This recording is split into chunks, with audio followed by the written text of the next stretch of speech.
Dans notre société, il est fréquent de ressentir de la culpabilité face à certaines émotions. Comme si ressentir de la colère, de la tristesse ou de la peur était déjà une faute. Pourtant, les émotions ne sont pas des choix, elles sont des réponses naturelles, spontanées et profondément humaines. Aujourd'hui, je vous invite à faire une distinction essentielle, celle entre ce que nous contrôlons réellement, nos actions, et ce qui fait simplement partie de nous, nos émotions. Les émotions sont des signaux, des messages envoyés par notre corps et notre esprit pour nous informer de ce que nous vivons. Elles nous alertent, nous guident et parfois même nous protègent. La tristesse peut révéler un manque, la colère peut signaler une limite franchie, la peur peut chercher à nous préserver. Aucune émotion n'est inutile et surtout, aucune émotion n'est mauvaise. Les émotions ne sont ni bonnes ni mauvaises, elles sont tout simplement. Si les émotions apparaissent sans que nous les choisissions, nos réactions, elles, nous appartiennent. Ce que nous décidons de faire ou de ne pas faire face à une émotion relève de notre responsabilité. Ressentir de la colère n'est pas un problème. Blâmer, blesser ou exploser sans conscience, c'est là que réside le choix. Être responsable, ce n'est pas ne rien ressentir, c'est apprendre à agir avec conscience, même lorsque l'émotion est intense.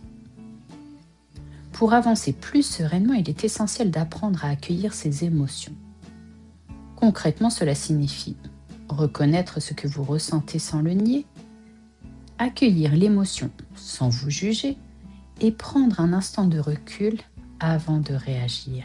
C'est ça la clé. Ce simple espace entre l'émotion et l'action peut tout changer. Rappelez-vous, ce n'est pas parce que vous ressentez une émotion difficile que vous êtes coupable, mais ce que vous choisissez d'en faire vous appartient. Passons à l'exercice pratique. Chaque soir, prenez quelques minutes pour écrire, vous remémorer, les émotions que vous avez ressenties dans la journée et les actions que vous avez posées en réponse à ces émotions. Sans jugement, juste avec honnêteté. Cet exercice vous aidera à faire une distinction claire entre ce que vous ressentez et ce que vous choisissez. Être humain, c'est ressentir parfois intensément. Être responsable, c'est apprendre à transformer ses ressentis en actions conscientes. Alors, au lieu de vous juger pour ce que vous ressentez, apprenez à vous comprendre, à vous accepter. Et au lieu de vous culpabiliser, encouragez-vous à faire chaque jour un pas de plus vers la conscience, vers plus de conscience. Parce qu'au fond, vous n'êtes pas vos émotions, mais vous avez le pouvoir de choisir ce que vous en faites. Merci d'avoir écouté cet épisode. Pensez à le partager à des personnes qui pourraient être intéressées et ajouter un commentaire pour me donner plus de visibilité. À très bientôt pour un nouvel épisode. D'ici là, pas à pas, laissez-vous inspirer par le changement.